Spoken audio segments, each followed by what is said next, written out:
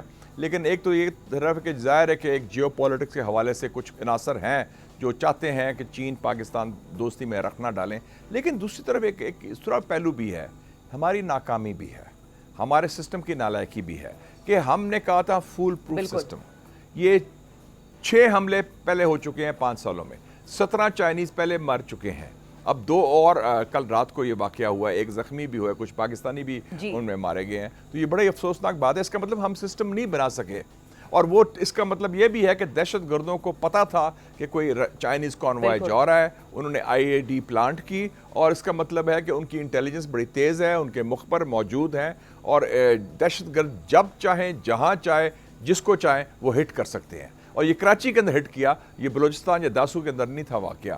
تو یہ میرے خیال میں لمحہ فکریہ ہے ہمارے لیے اور ہمارے نظام کے لیے کہ why have we failed in security and intelligence. بالکل صحیح ہے. بہت شکریہ ادا کریں گے مشاہد حسین سید صاحب. ناظرین ہمارے ساتھ موجود تھے. مشاہد صاحب کا کہنا تھا کہ پاکستان اس سارے تنازع میں ڈائریکٹ سٹیک ہولڈر تو نہیں ہے، لیکن اگر جنگ کا دائرہ کار جو ہے وہ ایران تک آ جاتا ہے، وسیع ہو جاتا ہے خطے میں، تو پھر پاکستان کو ایران کا ساتھ دینا ہوگا.